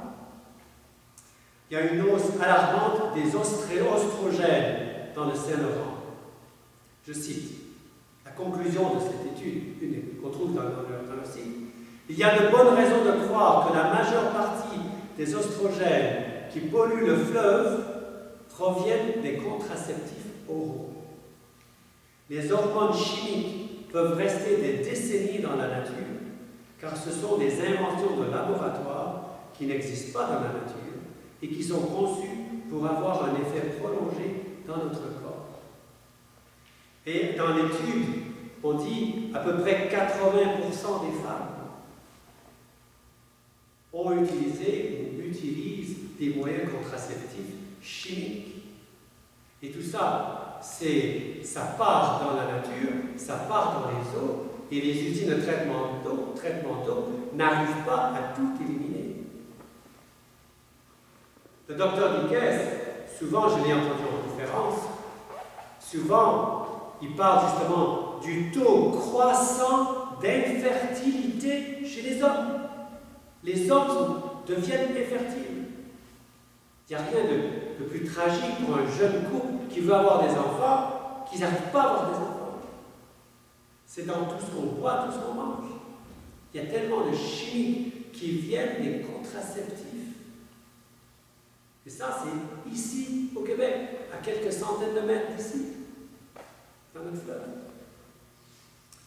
Et le docteur Dickès pose la question, pourquoi? Pourquoi ces conséquences dans la nature? Pourquoi les conséquences dans le corps humain? Et qu'on n'en parle pas. Je cite le docteur Dickès, « Nous sommes en face d'une idéologie prise en main par les intérêts financiers des grands laboratoires qui voient des bénéfices colossaux qu'ils peuvent en tirer. Il y a de l'argent derrière. Psychologiquement, quand un médecin, il y a des bons médecins, les médecins ne peuvent pas tout lire non plus, quand un bon médecin finit par savoir les dangers de tel ou tel médicament, cela le gêne de se dire, cela les gêne de se dire qu'ils ont prescrit des médicaments dangereux. Et le docteur Dickès continue, et bien évidemment, la contraception encourage la licence des mœurs et permet de multiplier les partenaires en toute tranquillité. On ne joue pas avec la nature. On ne joue pas avec la nature. Madame de Saint-Martin continue et conclut. La sexualité de la femme, selon moi, a toujours été d'une certaine façon traumatisée dès l'adolescence et la puberté par la révélation que la vie sexuelle féminine était liée à la maternité. Ce qui, je crois, a empêché la sexualité féminine de se développer, a encouragé des attitudes de passivité, a encouragé la crainte, l'angoisse, En fait, tout ce qui a fait ce caractère si particulier de la femme au cours des siècles passés. C'est vraiment honteux de parler de nos mères comme ça. Nos mères embrassées, nos mères qui nous ont donné la vie, qui donnent la vie. Bien sûr, il y a des femmes qui souffrent, mais on parle ici en général, les mères qui ont surtout ici au Québec. Le Québec est connu dans le monde entier. Les papes en ont cité dans leur discours. Le Québec, les familles du Québec ont été un modèle. Et c'est les mères, comme on l'a vu, qui étaient au cœur de ces familles. On a vu, c'est tout l'être de la femme. Non seulement sa sexualité, sa psychologie, sa sensibilité, sa connaissance intuitive. Une femme ne connaît pas comme un homme connaît. L'homme connaît de façon rationnelle, froide. La femme ça c'est psychologie, ça. La femme connaît de façon intuitive. Le bébé va se mettre à pleurer. L'homme, qu'est-ce qu'il a? Ben, il a mal aux dents. Comment tu le sais? Ben, je le sais, il a mal aux dents. Il ne peut pas parler. Comment tu le sais? Ben, je le sais, moi, il a mal aux dents. Ou la femme sent son enfant. La femme va savoir, un bébé qui dort va savoir, il a froid, il a chaud, il a faim. La femme va c'est prouvé des études psychologiques. Le lien entre l'enfant et la femme est quelque chose d'unique. L'homme a de la peine à comprendre. Il y a un sixième sens féminin. Et comme je vous ai dit, cela nous révèle l'amour divin. Le bon Dieu se compare à lui-même. Et l'histoire est là, quatrièmement, qui nous dit qui a donné la vraie libération à la femme. C'est notre Seigneur Jésus-Christ qui a libéré la femme. L'histoire nous dit, l'histoire de tous les peuples, analysez, lisez les livres d'histoire, qu'était la condition de la femme avant Jésus-Christ, et maintenant après Jésus-Christ, dans les pays qui ne reconnaissent pas Jésus-Christ comme la loi Jésus-Christ. La femme est esclave, la femme est la chose de l'homme, sans aucune dignité. Presque. Tant au niveau familial que social, il y a certains peuples qui ont un certain respect de la femme, mais c'est en minorité. En minorité. C'est notre Seigneur Jésus-Christ qui a vraiment libéré la femme, tant qui au niveau spirituel est souvent supérieur à l'homme. Je vous ai parlé tout à l'heure de la Sainte Vierge, mais dans l'Évangile, le Seigneur a parlé des femmes et c'est une surprise. La Samaritaine dans l'Évangile dit quoi? Vous, un juif, vous me parlez à moi, une femme? Le Seigneur dit oui, je te parle. Je suis venu te donner la vie. Si tu savais le don de Dieu. On trouve cette Marie-Madeleine, le matin de Pâques, notre Seigneur s'est servi d'une femme, une ancienne pécheresse qui s'était convertie, pour aller annoncer aux apôtres la résurrection. Les apôtres ont été dit, ça ne se fait pas. Notre Seigneur l'a fait. Et c'est à elle qu'il va apparaître d'abord. Donc, si on rejette ce plan de Dieu, dont j'ai expliqué tout à l'heure, que j'ai expliqué tout à l'heure, ça conduit à l'esclavage. Ça conduit à l'esclavage. Et il n'y a qu'à voir aujourd'hui comment l'islam traite les femmes. Une jeune fille que je connais, que j'ai connue en Asie, j'étais en Asie quelques années, qui m'a dit il y a quelques semaines, elle se promenait sur la rue en Iran. Elle avait relevé un petit peu son voile pour montrer ses cheveux, une femme de 30 ans. Quelqu'un qui est passé l'a tabassée parce qu'elle a commencé à libérer son voile, à se libérer un petit peu, mais à montrer ses cheveux. Vous n'avez pas le droit, il faut baisser le voile et tout, il faut se voiler. Et elle m'a montré son œil au miroir, j'ai vu. Elle était tapée, et c'est pas la première fois. C'est ça que vous voulez. Quand on rejette, qu'est-ce que le ciel pour les musulmans? Je ne sais pas si vous savez, c'est quoi le ciel pour les musulmans? C'est pour les hommes le ciel, c'est pas pour les femmes. Lisez le Coran, c'est dans le Coran. C'est pas moi qui l'ai là. Qu'est-ce que la femme, en dehors de notre Seigneur Jésus-Christ, elle devient la chose de l'homme. Avec le christianisme, la maternité est exaltée, la virginité consacrée apparaît, et se répand comme la poudre.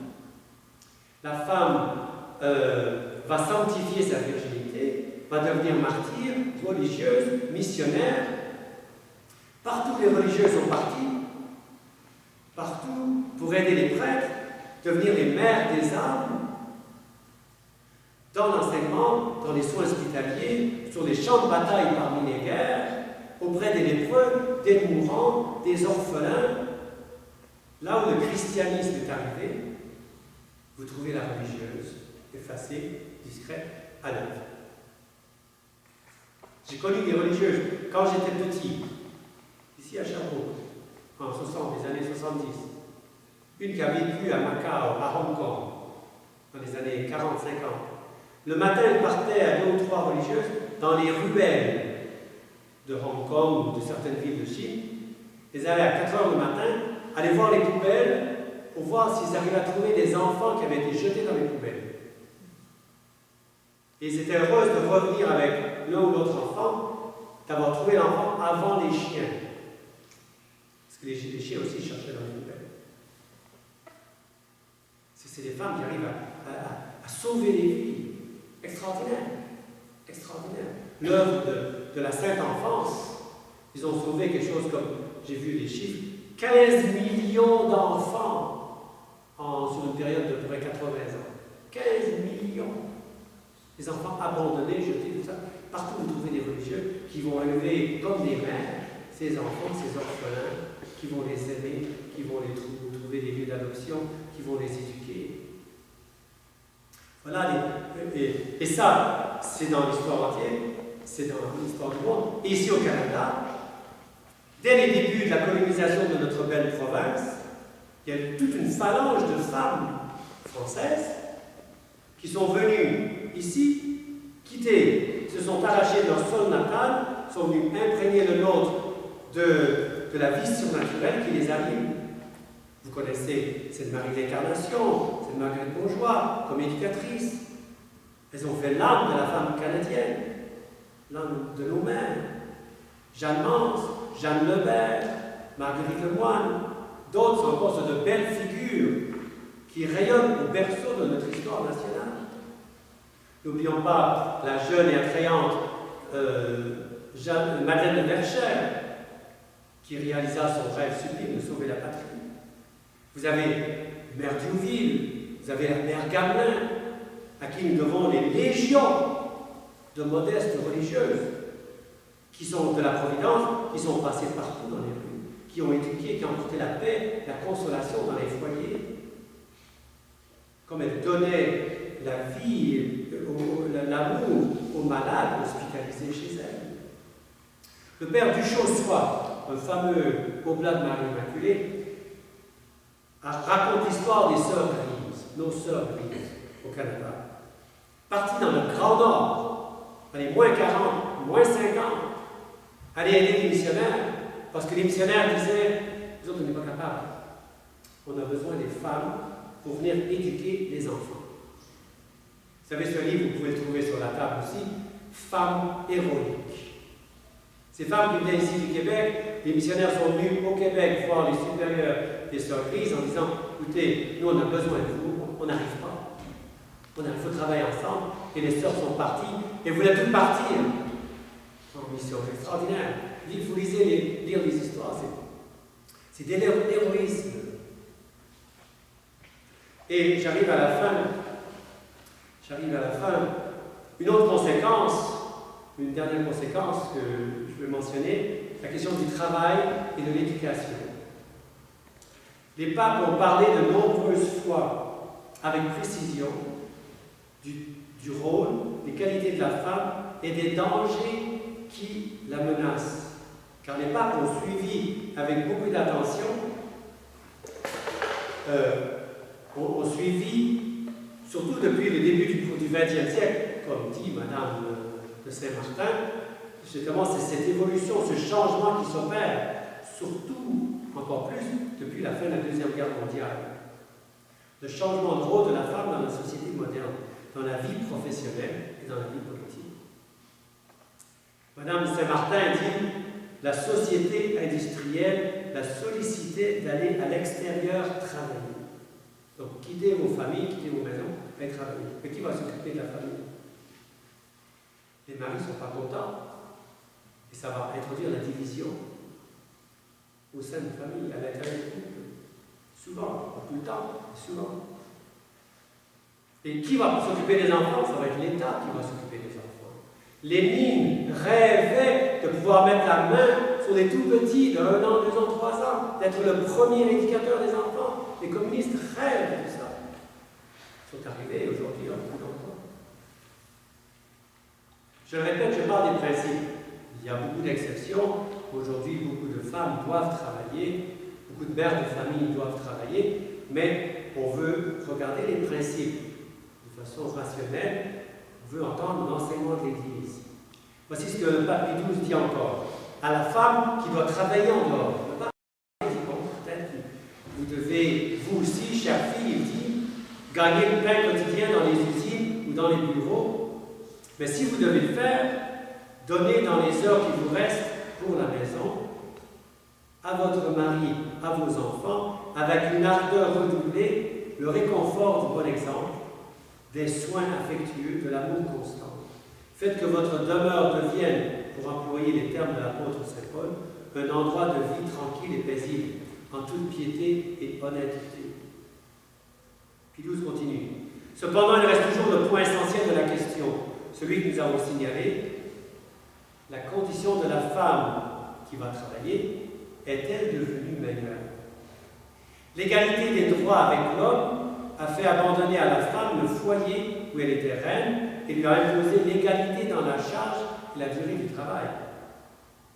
On a méconnu sa véritable dignité et le ferme fondement de tous ses droits, c'est-à-dire le caractère propre de son être féminin et l'intime coordination des deux sexes. On a perdu de vue la fin que le Créateur s'était proposée pour le bien de la société humaine, et surtout celui de la famille. Dans les concessions faites à la femme, il est facile de découvrir plus que le respect de sa dignité et de sa mission, l'intention de favoriser la puissance économique et militaire de l'État totalitaire auquel tout doit être inexorablement subordonné. Fin de citation. Voilà quelque chose que peu de personnes comprennent. On pense tellement à sa propre liberté, je veux faire ce que je veux. Vous avez entendu tout à l'heure Mme Saint-Martin dire, c'est la société industrielle qui dit, venez travailler, venez travailler. C'est l'État. L'État va se servir de ça, l'État Big Brother va se servir de ça pour saisir la famille et contrôler la société. Parce qu'une société est aussi saine que ses familles. C'est la cellule de base de la société. Je donne un dernier texte de Pie XII. Voici la mère qui, pour augmenter le salaire de son mari, bon, peut-être il faut ajouter un petit peu de revenus au revenu paternel, s'en va elle aussi travailler à l'usine, laissant plus misérable faute de soins. Les membres de la famille travaillent séparément aux quatre coins de la ville, à des heures différentes. Ils ne se trouvent presque jamais réunis, ni pour les repas, ni pour le repos après la fatigue de la journée, encore moins pour la prière en commun. Que reste-t-il de la vie de famille? Quels attraits cette vie de famille peut avoir pour les enfants? Les enfants vont ailleurs. La famille est éclatée. C'est très subtil. Quelque chose qui est intimement lié avec le travail, c'est la question de l'éducation. Une grande question, elle aussi. Les papes ont beaucoup parlé de l'éducation de la femme.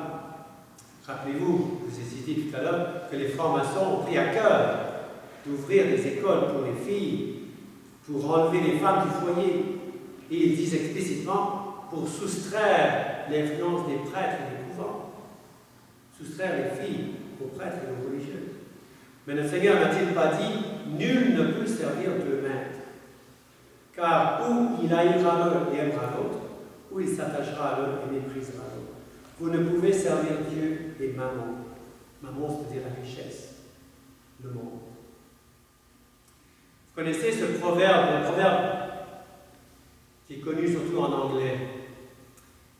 La main qui berce le berceau dirige le monde. The hand that rocks the cradle rules the world. Que d'éducateurs, plusieurs d'entre vous sont professeurs, médecins, que d'éducateurs ont écrit, sont unanimes à parler de l'importance des premières années de la vie de l'enfant. L'importance de l'influence qu'ils vont recevoir, soit des parents, soit de l'extérieur. Ici encore, l'éducation des filles devrait être en vue de devenir une meilleure épouse, une meilleure mère de famille, de pouvoir, dans le cas de nécessité, subvenir aux besoins de la famille. Il y a des cas de nécessité, on les accepte, on n'est pas contre le principe absolu, vous comprenez?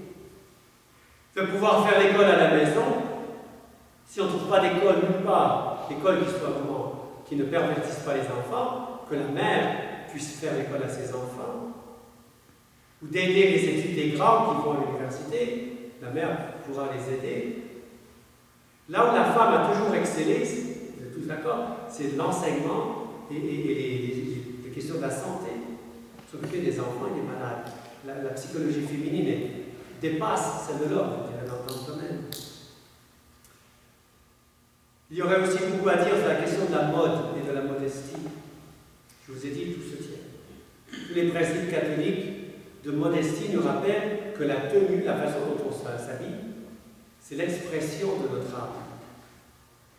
L'Église nous enseigne que le péché originel existe, que les vêtements sont là pour couvrir le corps et non pas pour le révéler, que si l'on ne s'habille pas comme on pense, tôt ou tard, on va penser comme on s'habille. Ça, c'est des observations universelles. Ça, c'est ce que l'Église nous enseigne. D'autre part, vous avez le libéralisme qui enseigne que faites comme vous voulez, chacun pour soi. Ce que les autres pensent, c'est de leurs affaires, ça ne m'intéresse pas. Moi, je veux m'habiller comme ça. Il n'y a pas de péché originel. C'est Jean-Jacques Rousseau qui enseignait l'enfant vient au monde bon. Donc il n'y a pas de péché originel. Il n'y a pas de désordre. Et maintenant, très intéressant, maintenant, ça arrive au Québec, c'est surtout en France, mais ça se répand aux États-Unis, au Canada, ailleurs, en Australie, la théorie du genre. Tradition Québec a fait une conférence il y a quelques mois sur la théorie du genre, qui dit qu'on ne vient pas au monde homme ou femme, on le devient par la culture, l'éducation, le monde autour de nous. Alors, certains pourraient être surpris en lisant les textes des papes, parce que l'Église a fait des règles de modestie, comment s'habiller selon l'Évangile aussi, que l'Église demande aux femmes de s'habiller comme femmes et aux hommes de s'habiller comme des hommes. Ne veut pas que les femmes s'habillent comme des hommes. Il y a des écoles en France, maintenant, c'est la rentrée dans quelques jours, des écoles en France où on demande aux garçons de porter des jupes, comme dans l'école. Et maintenant, ils vont partager les toilettes aussi. Ça commence à se répandre partout. Vous allez voir. Alors, quand on insiste sur la modestie, une femme ne peut pas s'habiller comme un homme. Maintenant, ça fait des années, ça fait des décennies. Bon, que l'Église dit la femme ne devrait pas porter des pantalons, c'est comme la femme dit l'homme ne devrait pas porter une jupe. C'est évident. Hein? On est tellement habitués, mais le principe, c'est ça, pour sauvegarder la dignité de la femme. Quand on rentre dans l'engrenage, c'est ce que le but de ces conférences, de refus de l'ordre, il y a tout qui y passe. Il y a beaucoup d'autres choses, je termine en disant, il y a beaucoup d'autres choses qu'on pourrait dire sur le changement dans l'Église catholique depuis 50 ans par rapport à la femme. Tant par rapport au pouvoir d'ordre, au pouvoir d'enseignement, au pouvoir de gouvernement, Il y a beaucoup de choses. Je ne peux que vous recommander un livre qui n'existe qu'en anglais, malheureusement. Ça s'appelle Ungodly Rage. Ungodly Rage, qu'on pourrait traduire par Rage infernale. C'est écrit par une journaliste américaine qui s'est sortie en 1989. Elle a passé une dizaine d'années à faire des reportages, écrire des articles sur ce qui se passait, surtout dans le catholicisme américain, justement sur ce féminisme qui rentrait dans l'Église catholique. C'est impressionnant. Un féminisme qui conduit à la sorcellerie. Des sorcières, hein? Des sorcières, ça existe, la sorcellerie. Vous avez le groupe Wicca aux États-Unis. Et très souvent, dans ces femmes qui vont à l'extrême, on trouve des anciennes religieuses qui ont abandonné vraiment leur vocation. C'est rentré dans les séminaires. On nous a dit que dans certaines universités à Rome, des grandes universités comme la Grégorienne, l'Angélique, dans certaines universités, il y a 50% des élèves qui sont des femmes. Pour devenir prêtre, ils préparent le terrain. Il y a tous des mouvements en Autriche, il y a eu des manifestations pour les femmes prêtres. Tout ça, c'est derrière. Alors, c'est un livre qui est devenu une référence. Donc, le titre c'est Ungodly Rage, l'auteur c'est Donna Steichen. Ce livre est devenu une référence sur le sujet. Si vous lisez l'anglais, c'est un livre à lire. Et je termine enfin avec les paroles de Pie XII, que j'ai cité plus haut. Quand on voit vraiment le champ de bataille, les deux étendards, on dirait le Saint Ignace de Loyola, qui s'affrontent, les deux armées qui s'affrontent, les deux idéologies qui s'affrontent. Votre heure a sonné, dit Pie XII, en s'adressant aux femmes chrétiennes. Votre heure a sonné, femmes et jeunes filles catholiques. La vie publique a besoin de vous. C'est à chacune de vous qu'on peut dire Tua res agitur. C'est votre bien qui est en cause. Alors on compte sur vous, vous femmes, pour sauver la femme. Merci beaucoup.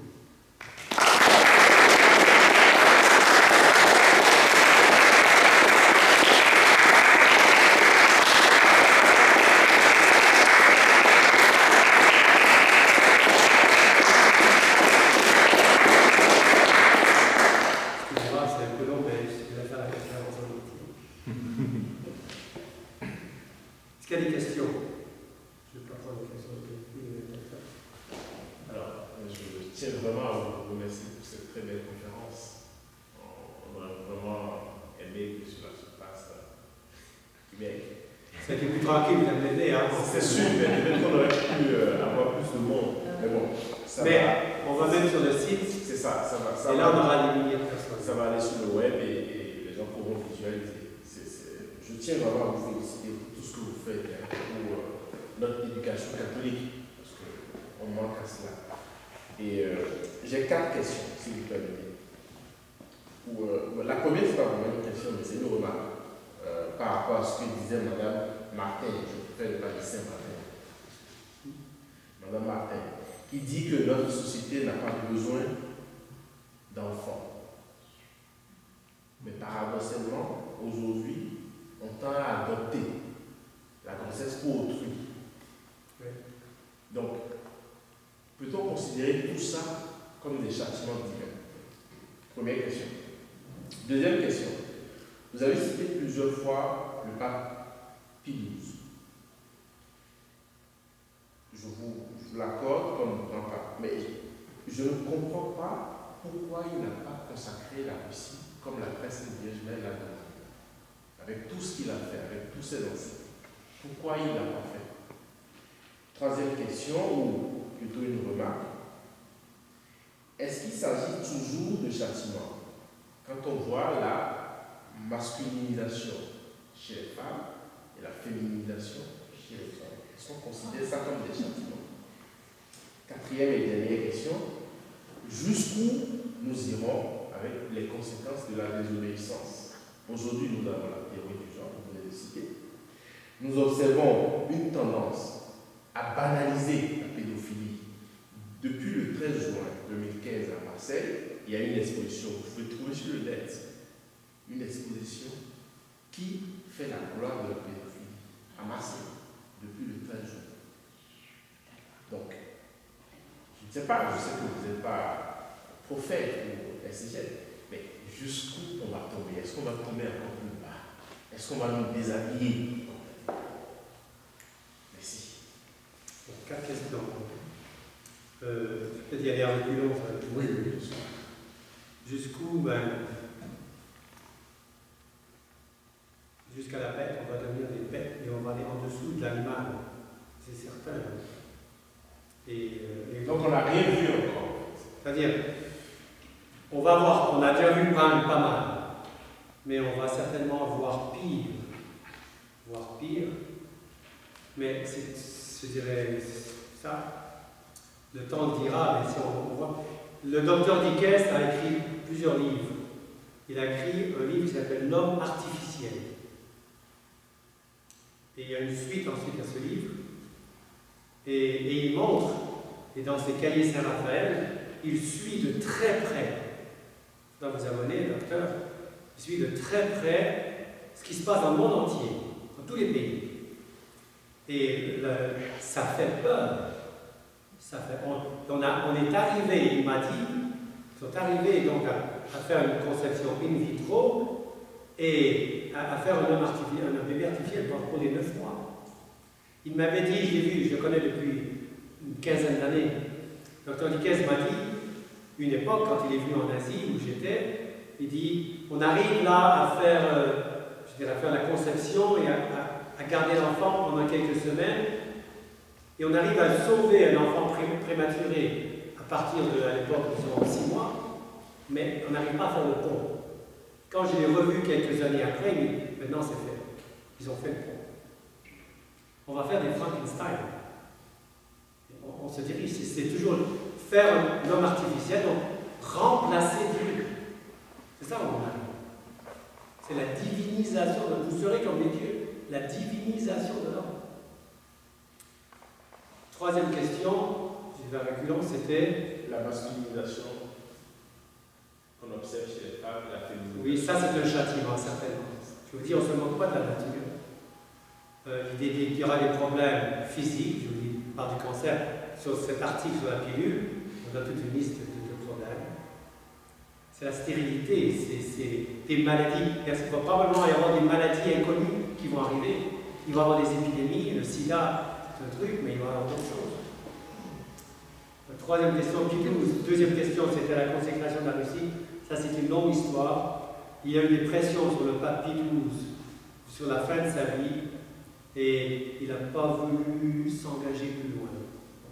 Mais jusqu'en 1955, il était à fond pour Fatima et il devenait vieux, il était malade, je ne sais pas, il y a eu des pressions et malheureusement, il n'a pas fait ce que la Seigneur avait besoin. Et premièrement, c'était le paradoxe qu'on observe quand Mme Martin dit que la société... On n'a pas besoin d'enfants, et c'est tout tout à à fait faux. On fait la grossesse pour autrui. C'est tout à fait faux, on n'a pas besoin d'enfants. Moi, j'ai vécu à Singapour pendant des années, et je me rappelle un article où on disait, il y a Singapour, d'un côté, ils ont l'avortement, et de l'autre côté, il dit, Singapour est à court de 800 enfants par année.